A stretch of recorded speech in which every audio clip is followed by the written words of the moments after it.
दरोगा। नाम सुनते के साथ ही अगर आपके अंदर एक अलग टाइप की एनर्जी नहीं आती है तो फिर सोचो कि सिर्फ और सिर्फ आप टाइम पास कर रहे हो। और कल की वीडियो मैंने आपको जो बेस्ट स्ट्रैटेजी दिया था, अगर वो देखने के बाद भी अगर आपको ये लगता है कि मुझे कैसे प्रिपरेशन करना है तो फिर अब आपको कोई बता नहीं सकता। खैर, आज हम इस वीडियो में बात करने वाले हैं जो कि मॉक टेस्ट नंबर 5 है। उम्मीद करता हूँ कि आपने इससे पहले के बाकी के 4 सेट्स को ज़रूर देख लिया होगा, नहीं देखें तो चलिए खैर कोई बात नहीं, शुरू करते हैं। सबसे पहला प्रश्न देखिए क्या कह रहा है। पहला प्रश्न है कि भारतीय संविधान के 61वें संशोधन ने, बताइए कि क्या किया। भारतीय संविधान का 61वां जो संविधान संशोधन है वो उसके अंतर्गत हम देखेंगे तो यहाँ पे मतदान की जो आयु थी 21 वर्ष से घटा के 18 वर्ष कर दी गई। अब यहाँ पे समझ लेते हैं कि इसके संदर्भ में क्या क्या चीज़ें हमें जानना है। जैसे कि 61वां संविधान संशोधन, भारत के संविधान के 61वें संविधान संशोधन अधिनियम 1988, अधिनियम 1988 था जब ये लागू जब हुआ तो ये 89 में किया गया के तहत 1989 में लोकसभा और राज्यसभा के विधानसभाओं के लिए मतदान की उम्र कम कर दी गई। इसके अनुसार मतदान के लिए 21 वर्ष की जो आयु थी उसको घटा करके 18 वर्ष कर दिया गया। और ये जो सभी परिवर्तन हुआ वो किस अनुच्छेद से संबंधित है तो 326 से संबंधित है, ये ध्यान रखना है। सेकेंड क्वेश्चन क्या कह रहा है कि घूम मठ जो है वो कहाँ स्थित है। घूम मठ कहाँ स्थित है। देखिए फ्रेंड्स, आई नो कि आपने अलग अलग चैनल्स बहुत सारे फॉलो कर रखा होगा और अलग अलग चैनल से प्रिपरेशन कर रहे होंगे, लेकिन मैं गारंटी देता हूँ कि अगर आपको इस तरह के क्वेश्चंस किसी चैनल पे मिलते हों तो आप लोग मुझे ज़रूर बताइएगा, मैं भी उस चैनल को ज़रूर एक बार फॉलो करूँगा। लेकिन अगर नहीं मिलते हैं तो मैं आप लोगों को बस यही बोलूँगा कि चाहे आप कहीं से भी पढ़ लो, लेकिन अगर इससे बेटर क्वेश्चंस मिल जाए तो फिर मुझे आप ज़रूर बता देना। तो देखिए, घूमट की बात करते हैं। घूमट कहाँ पे पड़ता है तो ये दार्जिलिंग में पड़ता है, पश्चिम बंगाल के दार्जिलिंग में स्थित है। साथ ही साथ यहाँ पे इसके संबंध में एक पॉइंट्स और भी लिखा हुआ, जैसे जो घूमट है इसको ईगा छोइलिंग के नाम से भी जाना जाता है। ईगा छोइलिंग के नाम से भी जाना जाता है। मैत्र बुद्ध की 15 फीट ऊंची प्रतिमा के लिए ये काफ़ी जो कि प्रसिद्ध भी है। क्वेश्चन नंबर 3 देखिए कह रहा है कि निम्नलिखित में से किस दशक को संयुक्त राष्ट्र महासभा द्वारा जीवन के लिए जल पर कार्यवाही के लिए अंतर्राष्ट्रीय दशक घोषित किया गया था। जीवन के लिए जल के लिए अंतर्राष्ट्रीय दशक घोषित किया गया था।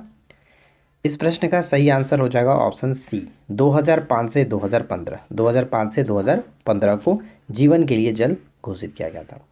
क्वेश्चन नंबर 4 है कि दो क्रमागत शीर्षों के बीच की क्षैतिज दूरी को क्या कहते हैं। अभी इसको हम समझ लेते हैं। जैसे कि आपने अपनी क्लासेस में पढ़ा है, एकेडमिक क्लासेस में, जैसे कि जो ऊपर वाला जो दो सिरा होता है, यहाँ के इन दोनों के बीच की जो डिस्टेंस हुआ यहाँ से लेकर के यहाँ तक, ये पूछा जा रहा है। यानी कि दो क्रमागत शीर्षों के बीच, जिसको हम लोग श्रृंग कहते हैं, और नीचे वाला जो आपका होता है, मान लीजिए ये नीचे जो हो गया दो, इसको हम लोग गर्त कहते हैं।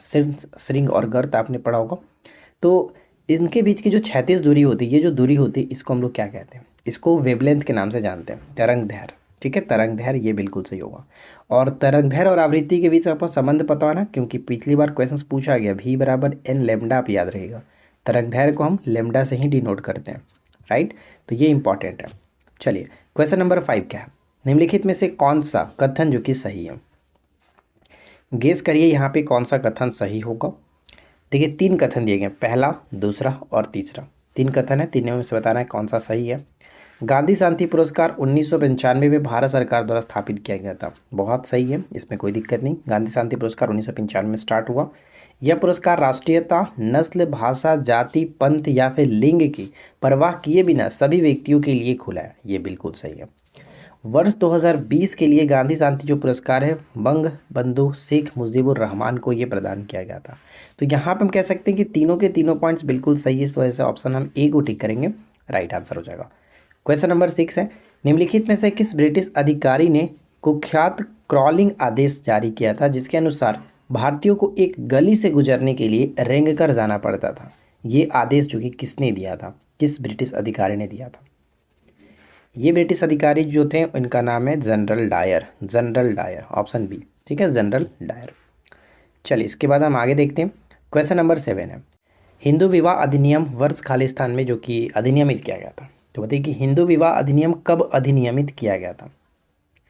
सबसे पहले तो मैं आप लोगों से एक रिक्वेस्ट करूंगा कि फ्रेंड्स, अगर आपको ये क्वेश्चंस अच्छे लगते हैं, हमारे द्वारा डाली गई क्वेश्चंस आप लोगों को पसंद आती है, तो प्लीज़ एक लाइक ज़रूर किया करें और अपने फ्रेंड के साथ चैनल को शेयर कर दिया करें, वीडियो को शेयर करिए ताकि वो लोग भी जुड़े हमारे साथ।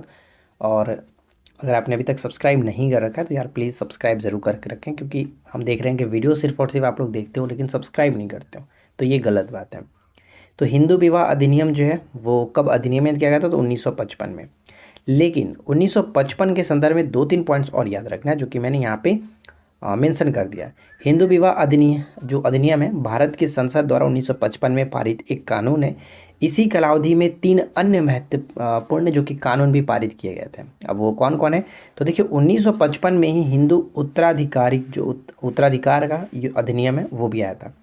साथ ही साथ हिंदू अल्पसंख्यक और अभिभावक अधिनियम 1956 में आया, और साथ ही साथ एक और अधिनियम हिंदू एडॉप्शन और भरण पोषण अधिनियम 1956 में आया था। तो ये 3 एक्स्ट्रा हैं, आप इनको याद रखेंगे, ठीक है।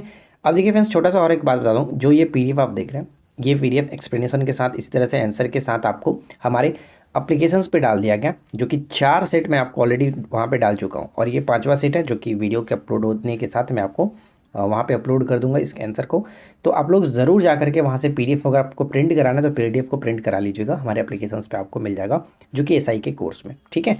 चलिए, और साथ ही साथ एसआई के कोर्स में कल मैंने जो कि दो पीडीएफ का अपलोड किया था। पहला जो पीडीएफ है आपका 2500 प्लस, उसमें टॉपिक्स वाइज क्वेश्चंस दिए गए, यानी कि करीब 60 से ज़्यादा टॉपिक वाइज करके 2500 से ज़्यादा। और दूसरा मैंने एक पीडीएफ डाला जिसमें 75 से ज़्यादा टॉपिक के साथ 3000 से ज़्यादा एमसीक्यू कवर किया गया।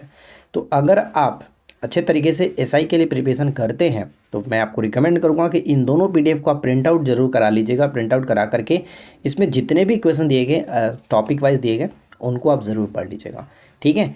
चलिए, अब यहाँ पे क्या कह रहे हैं कि बोस म्यूटस जो है किसकी प्रजाति है, किसका प्रजाति है? बोस म्यूटस। तो बोस म्यूटस प्रजाति है जंगली याक का। देखिए यहाँ पे मैंने एक्सप्लेनेशन में लिख रखा है, पढ़ सकते हैं आप, कि घोड़ा को क्या कहते हैं, बैल को, और यहाँ पे भैंस को क्या कहते हैं। तीनों के वैज्ञानिक नाम आप याद रख लीजिएगा। चलिए, क्वेश्चन नंबर 9 है। क्वेश्चन नंबर 9 है कि भारत ने किस देश को हरा करके पहला महिला अंडर 19 T20 विश्व कप जीता है? भारत ने किस देश को हरा करके ये पहली बार T20 अंडर 19 T20 का खिताब जीता है? तो इंग्लैंड को हरा करके ऑप्शन बी हो जाएगा। देखिए नेक्स्ट क्वेश्चन कह रहा है कि कौन सा खनिज विटामिन ए के सक्रिय रूप का उत्पादन करने में मदद करता है और इसे पूरे शरीर में पहुंचाता है? तो यहाँ पे खनिज की अगर हम देखें तो कौन सा खनिज हो जाएगा? जिंक, जिसको हम लोग जस्ता के नाम से भी जानते हैं। और साथ ही साथ यहाँ पे देखिए क्या लिखा गया कि जस्ता, जिसको हम एटॉमिक नंबर की बात करें, यानी एन का मतलब एटॉमिक नंबर मैंने यहाँ पे लिखा है, परमाणु संख्या, एक रासायनिक तत्व है जो कि संक्रमण धातु का एक समूह का सदस्य है। रासायनिक दृष्टि से इसके गुण मैग्नीशियम से मिलते जुलते हैं। देखिए क्वेश्चन से यहाँ से एक प्रश्न ये पूछा जा सकता है कि बताइए कि जस्ता का जो रासायनिक गुण है किस तत्व से मिलता जुलता है? तो याद रखना है कि मैग्नीशियम से ये मिलता जुलता है, राइट। अगला प्रश्न कि भारत के संविधान की 6ठी अनुसूची में निम्नलिखित में से किससे संबंधित है? तो 6ठी अनुसूची, हमारे संविधान में टोटल 12 अनुसूचियाँ हैं, यहाँ पे 6ठी अनुसूची की बात की जा रही है। तो 6ठी अनुसूची का संबंध हम जानते हैं कि जो खास करके 4 राज्यों के विशेष इसमें उपबंध किए हैं, जैसे असम, मेघालय, त्रिपुरा और मिजोरम राज्यों की जनजाति क्षेत्रों के प्रशासन से संबंधित प्रावधान है। तो यहाँ पर हम डी को टिक करेंगे। बहुत इंपॉर्टेंट क्वेश्चन याद रखना है। अगला है कि भारत ने किस देश के साथ उत्तराखंड के पिथौरागढ़ में द्विवार्षिक प्रशिक्षण अभ्यास दस्तलिक 2023 के 4थे संस्करण का आयोजन किया? जो दस्तलिक होता है वो किसके साथ होता है? दस्तलिक उज्बेकिस्तान के साथ। उज्बेकिस्तान 2023 में उत्तराखंड के पिथौरागढ़ में ये हुआ है, और ये द्विवार्षिक होता है, यानी 2 वर्ष पर एक बार इसका आयोजन किया जाता है, राइट। चलिए, इसके बाद नेक्स्ट क्वेश्चन है कि निम्नलिखित में कौन सा सही मिलान है? मिलान सही है, कौन सा मिलान सही तरीके से किया गया? अच्छे तरीके से पढ़िए और फिर गेस करिए, कोई जल्दबाजी नहीं है, आराम से एकदम। देखिए पेनिसिलियम जो होता है, पेनिसिलियम तो ये एक प्रकार का प्रतिजैविक यानी एंटीबायोटिक होता है, और सर्वप्रथम जो एंटीबायोटिक बनाया गया था अलेक्जेंडर फ्लेमिंग के द्वारा बनाया गया था, आपको याद होना चाहिए। राइजोबियम का होता है, तो राइजोबियम एक नाइट्रोजन स्थिरीकरण, साथ ही साथ ईस्ट जो खमीर है वो किण्वन में काम करता है।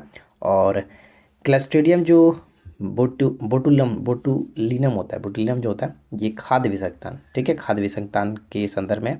तो चारों के चारों मिलान यहाँ पे सही है, इसलिए हम ऑप्शन डी को टिक करेंगे। चारों के चारों मिलान सही है। अगला है कि दादा भाई नौरोजी ने अपनी पुस्तक में भारत से धन की निकासी पर जोर दिया? तो ये बताइए कि किस पुस्तक में। एक्चुअली इनकी जो पुस्तक है वो आप हमेशा इंग्लिश में नाम देखते हैं, लेकिन यहाँ पे हिंदी में लिखा गया। ऑप्शन सी हो जाएगा, भारत में गरीबी और गैर ब्रिटिश नियम, अनपावर्टी रूल इन इंडिया। आपको हमने पढ़ा होगा on poverty and British rule in India, यही इन पुस्तक का इनका पुस्तक था। Option C. अगला है कि 1857 के विद्रोह के दौरान अनेक भारतीय नरेशों ने ब्रिटिश सरकार की सहायता की थी, निम्नलिखित में से किसने मदद नहीं की थी, ये बताना है। 1857 के समय में जो भारत में अलग अलग राजा थे उन्होंने ब्रिटिश सरकार की मदद की थी, सहायता की थी, लेकिन कौन थे जिन्होंने मदद नहीं किया था? वो है मेवाड़ के राजा। मेवाड़ के राजा ने मदद नहीं किया था, तो बी यहाँ पे सही आंसर बनेगा। छोटा नागपुर पठार की सबसे ऊंची चोटी कौन सी है? छोटा नागपुर पठार की सबसे ऊंची चोटी कौन सी है? तो देखिए धूपगढ़ जो होता है वो होता है सतपुड़ा की सबसे ऊंची चोटी। पारसनाथ यहाँ पे बिल्कुल सही होगा, छोटा नागपुर की वो सबसे ऊंची चोटी पारसनाथ। गुरु शिखर अरावली की सबसे ऊंची चोटी है, तो यहाँ पे हम किसे टिक करेंगे? ऑप्शन बी को टिक करेंगे, पारसनाथ राइट आंसर होगा। श्री सैलम जल विद्युत ऊर्जा संयंत्र किस नदी पर बनाया गया? श्री सैलम जल विद्युत ऊर्जा जो संयंत्र है वो किस नदी पर बनाया गया? तो ये कृष्णा नदी पर बनाया गया, राइट आंसर सी हो जाएगा, कृष्णा नदी पर। जनवरी 2023 में यूके में लाइफ टाइम अचीवमेंट ऑनर से किसे सम्मानित किया गया? यूके में लाइफ टाइम अचीवमेंट ऑनर से किसे सम्मानित किया गया जनवरी 2023 में? तो इनका नाम है मनमोहन सिंह, ठीक है, मनमोहन सिंह, ऑप्शन बी। अगला है कि भारत के संविधान का कौन सा अनुच्छेद यह प्रदान करता है कि देवनागरी लिपि में हिंदी संघ की आधिकारिक भाषा होगी? देवनागरी लिपि में हिंदी संघ की आधिकारिक भाषा होगी, ये किस अनुच्छेद में बात कही जाती है? तो यहाँ पे ध्यान रखना है 343, ऑप्शन सी हो जाएगा 343। 326 हमने देख लिया था, जो कि मतदान से संबंधित था, 21 वर्ष से 18 वर्ष किया गया। 137 जो अनुच्छेद है ये बहुत इंपॉर्टेंट है, इसको याद रखिएगा। इसके अंतर्गत सर्वोच्च न्यायालय को अपने निर्णयों का पुनर्विलोकन करने का अधिकार प्रदान होता है। और 18 आपको पता ही है, अस्पृश्यता का जो अस्पृश्यता नहीं, उपाधियों का उन्मूलन होता है, उपाधियों का अंत। लेकिन 17 जो मैंने आपको बताया 17 में याद रखिएगा, अस्पृश्यता का अनटचेबिलिटी के बारे में 17 में बात की गई है। चलिए आगे बढ़ते हैं। भारत के नियंत्रक एवं महालेखा परीक्षक का कार्यकाल कितना होता है? नियंत्रक एवं महालेखा परीक्षक जिनका संबंध अनुच्छेद 148 से 151 के अंतर्गत आता है, और ये राष्ट्रपति के द्वारा जो कि नियुक्त होते हैं, इनका कार्यकाल 6 वर्ष का होता है। और वर्तमान में जो कौन है, तो 14वें जो कैग के रूप में हम जानते हैं, 14वें कैग गिरीश चंद्र मुर्मू है। ध्यान रखना है गिरीश चंद्र मुर्मू है। देखिए नेक्स्ट क्वेश्चन कह रहा है कि आराम बाग किसके द्वारा बनवाया गया था? तो आराम बाग की जो स्थापना कराई गई थी वो बाबर के द्वारा कराया गया था। बाबर ने आगरा से कुछ दूरी पर, लगभग 5 किलोमीटर दूरी पर, ताजमहल के 5 किलोमीटर दूरी पर, ये इसका निर्माण 1528 में कराया था, ठीक है, 1528 में। ये चीज़ आपको याद रखना है। आगे बढ़ते कि एक पिंड का भार बताइए कि क्या होता है? एक पिंड के भार के संदर्भ में निम्नलिखित में से कौन सा कथन सही होगा? देखिए इससे पहले अगर आपने हमारे वीडियोस को फॉलो किया है तो मैंने आपको कई बार बताया अध कवि के बारे में। अध कवि एक छोटा सा आप वर्ड याद रखिएगा तो यहाँ से 2 क्वेश्चंस कवर हो जाते हैं। अधिक जो होता है वो ध्रुव पर होता है, कम जो होता है वो विषुवत रेखा पर होता है। यानी अ से अधिक होता है ध्रुव पर, तो यहाँ पे देखिए एक पिंड का भार ध्रुव पर अधिकतम होता है, अधिक होता है ध्रुव पर, ठीक है। लेकिन कम कहा जाए तो कम कहाँ पर होता है, तो विषुवत रेखा पर कम होता है। तो यहाँ पे तो वैसे भी नहीं है कि भूमध्य रेखा पर अधिकतम होता है, ये गलत हो जाएगा। पृथ्वी पर सभी जगह समान होता है, ये भी गलत। मैदानों की तुलना में पहाड़ों पर अधिक होता है, ये भी गलत। तो यहाँ पे सही आंसर ऑप्शन बी को टिक करेंगे, ठीक है। अगला प्रश्न, एक राज्य में जिला न्यायाधीश किसके द्वारा नियुक्त किए जाते हैं? एक राज्य में जिला जो न्यायाधीश होते हैं वो किसके द्वारा नियुक्त किए जाते हैं? सही आंसर बन जाएगा ऑप्शन ए, ठीक है, राज्यपाल के द्वारा नियुक्त किए जाते हैं। और इनके संदर्भ में यहाँ पे कुछ पॉइंट्स मैंने नोट डाउन कर दिया है, जैसे कि आप पढ़ सकते हैं कि भारत के संविधान का अनुच्छेद 233 के तहत जिला न्यायाधीशों की नियुक्ति के संदर्भ में किसी भी राज्य में जिला न्यायाधीशों की नियुक्तियाँ और उनकी तैनाती और पदोन्नति राज्य के राज्यपाल के द्वारा ऐसे राज्य के संबंध में क्षेत्राधिकार का प्रयोग करने वाले उच्च न्यायालय के परामर्श से की जाएगी। यानी राज्यपाल के द्वारा उच्च न्यायालय के परामर्श से की जाती है। ब्लड ग्रुप की खोज किसने किया था? ब्लड ग्रुप की जो खोज है A B O A B, ये सब जो ब्लड ग्रुप आप देखते हैं इसकी खोज किसने किया था? तो इसकी खोज किया गया था कार्ल लैंडस्टीनर के द्वारा, कार्ल लैंडस्टीनर के द्वारा। तो यहाँ पे हम बी को टिक करेंगे, ठीक है, कार्ल लैंडस्टीनर। यहाँ पे देखिए दो चीज़ और हम बात कर लेते हैं, जिससे ब्लड ग्रुप की बात की जा रही है। तो एक ब्लड ग्रुप आपको याद रखना है ए बी, ठीक है, और एक दूसरा आपका होता है ओ। ए बी जो ब्लड ग्रुप होता है इसको हम लोग सर्वग्राही के रूप में जानते हैं, यानी कि यूनिवर्सल रिसेप्टर ये किसी भी ब्लड ग्रुप का ग्रुप ले सकता है। और एक होता है ए ओ जो होता है निगेटिव होता है, ओ निगेटिव और ए बी पॉजिटिव, याद रखिएगा, ए बी पॉजिटिव और ओ निगेटिव। ओ निगेटिव जो ब्लड ग्रुप है ये किसी भी ब्लड ग्रुप को डोनेट कर सकते हैं, यानी इसको यूनिवर्सल डोनर कहा जाता है कि किसी भी ब्लड ग्रुप को अपना ब्लड डोनेट कर सकता है। तो ये दो प्रश्न बहुत बार पूछे जाते हैं, इसको याद रखिएगा। और ब्लड ग्रुप कार्ल लैंडस्टीनर। साथ ही साथ यहाँ पे विलियम हार्वे जो आप देख रहे हैं, विलियम हार्वे ने रक्त परिसंचरण तंत्र की खोज किया था, रक्त परिसंचरण के रूप में इनको जाना जाता है। किस जैन ग्रंथ में चंद्रगुप्त मौर्य के जैन धर्म अपनाने का उल्लेख मिलता है? ये प्रश्न बहुत ज़्यादा महत्वपूर्ण है, इसको याद रखिएगा।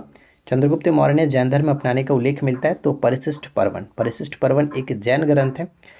हो सकता है क्वेश्चंस घुमा करके पूछ लिया जाए, तो यहाँ पे देखिए, चलिए इसके बारे में पढ़ लेते हैं। प्राचीन भारतीय इतिहास का ज्ञान प्राप्त करने के लिए जैन ग्रंथ भी उपयोगी हैं। ये प्रधानतः धार्मिक है और इन ग्रंथों में परिशिष्ट पर्वन विशेष महत्वपूर्ण है। परिशिष्ट पर्वन को एक और नाम से जाना जाता है, यहाँ पे हम पढ़ सकते हैं स्थविरावली चरित्र, स्थविरावली चरित्र के नाम से भी जाना जाता है और हेमचंद्र के द्वारा यह रचित है। 12वीं शताब्दी में संस्कृत महाकाव्य है जिसमें सबसे प्राचीन शिक्षकों के इतिहास के बारे में वर्णन मिलता है। याद रखिएगा कि जो भद्रबाहु हैं इनसे ही इन्होंने चंद्रगुप्त मौर्य ने जैन धर्म की शिक्षा ली थी, ठीक है। चलिए आगे बढ़ते हैं और अगला प्रश्न देखिए। अगला प्रश्न है कि निम्नलिखित में से किसने गणतंत्र दिवस परेड 2023 में पहली बार झांकी दिखाई? पहली बार झांकियों का प्रदर्शन किया गया किसके द्वारा? तो राइट आंसर यहाँ पे हो जाएगा option D, narcotics control bureau के द्वारा। ऑप्शन डी को टिक करेंगे। अब देखिए यहाँ से बहुत सारे क्वेश्चंस बनेंगे, तो देख लेते हैं। पहला प्रश्न ये कि इस बार का जो गणतंत्र दिवस था वो कौन सा था? 74वां गणतंत्र दिवस मनाया गया, दिल्ली के कर्तव्य पथ पर ये मनाया गया। परेड के अवसर पर अपने राज्य की कला और संस्कृति का प्रदर्शन करने वाली उत्तराखंड की झांकी ने प्रथम पुरस्कार प्राप्त किया। तो यहाँ से एक प्रश्न तो आपका कवर हो गया, उत्तराखंड ने प्रथम पुरस्कार लिया है। जबकि सेना की पंजाब रेजिमेंट को तीनों सेनाओं में सर्वश्रेष्ठ मार्चिंग दल घोषित किया गया। तो ये यहाँ पे एक प्रश्न और बन गया कि पंजाब रेजिमेंट तीनों सेनाओं में सर्वश्रेष्ठ मार्चिंग दल घोषित किया गया। उत्तराखंड ने अपनी झांकी के लिए पहला पुरस्कार जीता। इसके बाद महाराष्ट्र जो है और उत्तर प्रदेश क्रमशः दूसरे और तीसरे स्थान पर है, यानी महाराष्ट्र का स्थान दूसरा और उत्तर प्रदेश का तीसरा। आज़ादी का अमृत महोत्सव पर महाराष्ट्र की झांकी में 3.5 शक्तिपीठ और नारी शक्ति प्रस्तुत की गई, जबकि उत्तर प्रदेश की झांकी में अयोध्या का दीपोत्सव को दिखाया गया था। चलिए अगला है कि प्रकाश तरंगे क्या है? तो प्रकाश तरंगे मैंने कल की वीडियो में ही आपको बताया था कि जो ध्वनि होता है वो अनुदैर्घ्य होता है, जबकि प्रकाश अनुप्रस्थ होता है। अनुप्रस्थ यानी कि प्रकाश जो कि एक प्रकार का विद्युत चुंबकीय तरंग है। ऑप्शन सी, विद्युत चुंबकीय तरंग होता है। नेक्स्ट होने कि भारतीय संविधान में आपातकालीन जो प्रावधान है इसको कहाँ से शामिल करने का विचार संविधान में लिया गया? आपातकालीन प्रावधानों को शामिल करने का विचारधारा किस संविधान से उधार ली गई है? तो जर्मनी के वीमर संविधान से, जर्मनी के वीमर संविधान से। Option E. अगला है कि अर्थव्यवस्था में हाइपर इन्फ्लेशन जो होता है इसका क्या अर्थ होगा? देखिए फ्रेंड्स, अगर आपने कल की वीडियो नहीं देखी थी जिसमें मैंने आपको स्ट्रैटेजी के बारे में बताया था कि आपको किस तरह से बिहार एसआई के लिए प्रिपरेशन करना है, तो आप ज़रूर उस वीडियो को देख लीजिएगा। मैं बार बार नहीं बोलूँगा, आप एक बार ज़रूर चेकआउट कर लीजिएगा उस वीडियो को। चलिए यहाँ पे देखिए कि अर्थव्यवस्था में हाइपर इन्फ्लेशन जो होता है वो क्या होता है? तो मुद्रा का मूल्य गिरना, मुद्रा का मूल्य गिरना। Option B. नेक्स्ट वन है कि भोपाल गैस जो त्रासदी में किस द्रव के उत्सर्जन से हुई थी, यानी किस गैस का रिसाव हुआ था, लीक हुआ था? मिसाइल आइसोसाइनाइड, मिसाइल आइसोसाइनाइड यहाँ पे सही होगा। और इसके संबंध में कुछ पॉइंट्स है जो कि बार बार पेपर में रिपीट होता रहता है। मिसाइल आइसोसाइनाइड का रासायनिक जो सूत्र होता है CH3NCO, याद रखना है। भोपाल में यूनियन कार्बाइड इंडियन कीटनाशक संयंत्र में 2 से 3 दिसंबर 1984 की रात को भोपाल गैस त्रासदी की दौरान मिसाइल आइसोसाइनाइड लीक हो गया था। और एक प्रश्न ये याद रखें कि मिसाइल आइसोसाइनाइड जो होता है इसका प्रयोग किस लिए किया था? तो रबड़ और चिपकने वाले पदार्थों के उत्पादन में किया जाता है। कौन सा पुरातन किताब जो है वो बाणभट्ट द्वारा लिखित है? तो बाणभट्ट के द्वारा रचित पुस्तक की अगर हम यहाँ पे अकॉर्डिंग टू ऑप्शंस देखें तो ऑप्शन ए हो जाएगा कदंबरी, ठीक है, कदंबरी बिल्कुल सही आंसर होगा। मृच्छकटिका जो कि सुद्रम के द्वारा, और मेघदूत कालिदास गीत गोविंद जयदेव के द्वारा। कादम्बरी बाणभट्ट के द्वारा लिखा गया, और बाणभट्ट ने हर्षवर्धन की ये दरबारी जो कि कवि रहे हैं, और हर्षचरित्र की रचना भी इन्होंने किया है। चलिए अगला है कि आत्मीय सभा को समाज धार्मिक सुधारों में से एक पूर्वालोकन माना जाता है। यह किसने स्थापित किया था? तो आत्मीय सभा को 1815 में स्थापित किया गया था राजा राम मोहन राय के द्वारा। राजा राम मोहन राय के द्वारा, और राजा की उपाधि इनको अकबर द्वितीय ने दिया है। साथ ही साथ इन्होंने 1828 में ब्रह्म समाज की भी स्थापना की है, तो ये भी इम्पॉर्टेंट है। अगला क्या कह रहा है कि पंजाब में 13वीं शताब्दी के दौरान कौन सी जनजाति प्रभावशाली थी? देखिए ये क्वेश्चन आपका एनसीईआरटी जो क्लास 7 है उससे लिया गया, मैंने खुद इसको लिया है बुक से। तो इस चीज़ को ध्यान रखिए कि क्वेश्चंस घुमा कर के एनसीईआरटी से पूछा सकता है। अगर आप बुक पढ़ोगे तो वैसे भी आपको ये कहीं मिलने वाला नहीं है, अदर बुक में आप नहीं मिल पाओगे, नहीं देख पाओगे, लेकिन एनसीईआरटी में ही ये क्वेश्चन आपको देखने को मिलेगा। तो जो मैं आपको एनसीईआरटी पढ़ा रहा हूँ उसको आप अच्छे से पढ़ लीजिए। लेकिन आप लोग एमसीक्यू का डिमांड कर रहे हो, तो भाई एमसीक्यू अब आपको सिर्फ वर्चुअल एप्लीकेशन पे ही मिलता है, तो आप लोग एप्लीकेशन पे जा सकते हैं। अदरवाइज कोई दिक्कत नहीं है, आप लोग बुक को अच्छी तरीके से पढ़ लीजिए, जो हम चीज़ें आपको बताते हैं वहाँ से भी हो जाएगा, अपने खुद से एमसीक्यू बना लीजिए। लेकिन अगर जिनको हमारे द्वारा बनाए गए एमसीक्यू चाहिए, क्वेश्चंस के एग्जाम्स पैटर्न पे क्वेश्चंस चाहिए, तो आप ज़रूर चेकआउट करिए हमारे एप्लीकेशंस पे जाइए। बहुत ही कम कीमत के साथ यार पूरा कोर्स आपको मिल रहा है, तो अब क्या चाहिए? अब उतना आप अपने लिए नहीं कर सकते हो तो फिर क्या ही उम्मीद रख सकते हैं। तो देखिए पंजाब में 13वीं शताब्दी के दौरान कौन सी जनजाति प्रभावशाली थी? तो खोखर जनजाति जो कि काफ़ी प्रभावशाली थी। क्लास 7 का चैप्टर 7 आप देख सकते हैं, मैंने आपको बताया था क्लास 7 का चैप्टर 7 हिस्ट्री का, उसमें आपको ये क्वेश्चन मिल जाएगा। उसके बाद देखिए यहाँ पे इसके बारे में सारे पॉइंट्स लिखा गया कि पंजाब में खोखर जनजातियाँ 13वीं और 14वीं शताब्दी के दौरान बहुत प्रभावशाली थी। बाद में पंजाब में गख्खर अधिक महत्वपूर्ण हो गए थे। उनके प्रमुख जो कि कमाल खान जो गख्खर थे, गख्खर सम्राट अकबर द्वारा एक मनसब यानी कि महान मनसबदार बनाया गया था इनको। चलिए इसके बाद है कि 12वीं शताब्दी तक चोरोस जो थे वो किस क्षेत्र में उभरे थे? ये क्वेश्चंस भी उसी चैप्टर से है, चैप्टर क्लास 7 चैप्टर 7, ठीक है, हिस्ट्री का है, आप वहाँ से देख सकते हैं। जो चेरोस थे वो बिहार और झारखंड में जो कि काफ़ी पॉपुलर थे, यहाँ पे बी हो जाएगा। और 1591 में मानसिंह ने इन पर आक्रमण करके जो कि हराया था इनको। सब कुछ आपको बताया गया, आप लोग एनसीईआरटी को पढ़ लीजिएगा। फरवरी 2023 में पेरिस में हुए the best FIFA football awards में फीफा द्वारा पुरुष फुटबॉल में सर्वश्रेष्ठ खिलाड़ी के रूप में किसको नामित किया गया फरवरी 2023 में? तो लियोनेल मेसी जो है इनको सर्वश्रेष्ठ फुटबॉलर के रूप में ऑप्शन सी हो जाएगा, लियोनेल मेसी। कच्चे तेल से पेट्रोल को वियुक्त करने के लिए किस प्रक्रिया का उपयोग किया जाता है? कच्चे तेल से पेट्रोल को वियुक्त करने के लिए किस प्रक्रिया का इस्तेमाल करते हैं? तो प्रभाजी आसवन यहाँ पे करेक्ट होगा। और प्रभाजी आसवन के संदर्भ में मैंने यहाँ पे छोटा सा एक लाइन लिखा हो, आप इसको पढ़ना चाहो तो पढ़ सकते हो, ठीक है। चलिए फिलहाल हम बढ़ते हैं अगले प्रश्न की तरफ। अगला प्रश्न ये कह रहा है कि 10 कुमार चरित्र किसके द्वारा लिखा गया? 10 कुमार चरित्र जो पुस्तक किसके द्वारा लिखा गया? तो डांडी के द्वारा। और डांडी जो थे वो श्री विष्णु के दरबार में, पल्लव शासक श्री विष्णु के दरबार में रहते थे, तो ये चीज़ आपको याद रखना है। अगला है कि निम्नलिखित में से किस देश में ओडिशा है, ओडिशा यूनेस्को की विश्व धरोहर स्थल के रूप में है? ओडिशा का संबंध यूक्रेन से होगा। यूक्रेन की राजधानी क्या होती है? आप लोग कमेंट करके बताइएगा, यूक्रेन की राजधानी कमेंट करके बताइएगा आप लोग क्या होता है। और साथ ही साथ यहाँ के एक गणितज्ञ हैं, मैंने आपको करंट में कल बताया था, बताइएगा कि यहाँ के गणितज्ञ का नाम क्या है जिन्होंने हाल ही में फिल्ड्स मेडल जीता है, फिल्ड्स मेडल का पुरस्कार जीता था। निम्नलिखित में से किस भारतीय राज्य ने ग्रीष्म मानसून की तुलना में शीतकालीन मानसून से अधिक वर्षा होती है? तो यहाँ पे प्रश्न दो तरीके से पूछा था। पहला प्रश्न तो आप यहाँ पे देख ही रहे हैं, लेकिन दूसरा प्रश्न है कि किस राज्य में उत्तर पूर्वी मानसून से या फिर लौटते हुए मानसून से वर्षा होती है? तो यहाँ पे करेक्ट आंसर हो जाएगा तमिलनाडु, ठीक है, तमिलनाडु, ऑप्शन डी। आर्थिक सर्वेक्षण 23-24 के अनुसार भारत की अर्थव्यवस्था 23-24 में कितने प्रतिशत बढ़ेगी? तो 6.5%। बहुत जल्द आपको आर्थिक सर्वेक्षण प्रोवाइड कराया जाएगा, तो थोड़ा सा और इंतजार कर लीजिए। निम्नलिखित में से किसे भारतीय शास्त्रीय संगीत में सरोद सम्राट के नाम से जाना जाता है? सरोद सम्राट के नाम से जानते हैं। कल मैंने आपको तबला वादक के बारे में अच्छे तरीके से बताया था कि कौन कौन तबला वादक थे। अल्लाह रखा, जाकिर हुसैन, किशन महाराज, गुदई महाराज, ये सब इंपॉर्टेंट थे तबला वादक के संदर्भ में।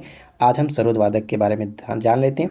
सरोद वादक के संदर्भ में यहाँ पे हम देखेंगे अमजद अली खान, जो कि बहुत ही ज़्यादा पॉपुलर है सरोद के रूप में।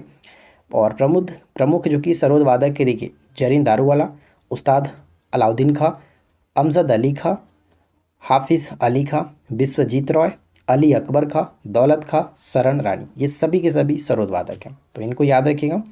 निम्नलिखित में से कौन मुगल काल में सैन्य विभाग का अध्यक्ष होता था? मुगल काल में सैन्य विभाग के अध्यक्ष को हम लोग किस नाम से जानते थे? तो मीर बख्शी के नाम से जाना था। मीर बख्शी, यहाँ पे ध्यान रखेंगे, ऑप्शन डी होगा मीर बख्शी। उच्च न्यायालय के न्यायाधीश के संबंध में निम्नलिखित कथनों पर विचार करिए। 1, 2, 3 पॉइंट्स दिए गए, बताना है कि कौन सा सही होगा। उच्च न्यायालय के न्यायाधीशों के संबंध में तो पहला है कि यह राष्ट्रपति के द्वारा नियुक्त किए जाते हैं, बिल्कुल सही है।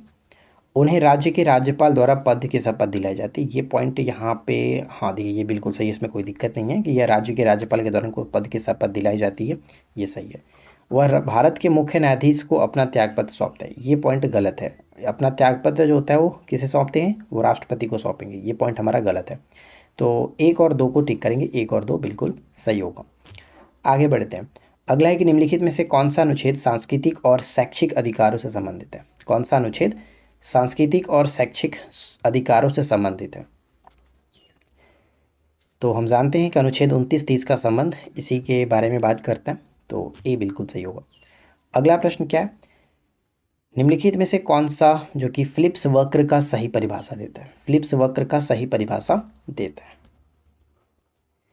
तो फिलिप्स वक्र के सही परिभाषा की बात करें तो आप लोग वीडियो को रोक करके अच्छे से पढ़ लीजिए, उसके बाद गेस करिए क्या बनेगा राइट आंसर।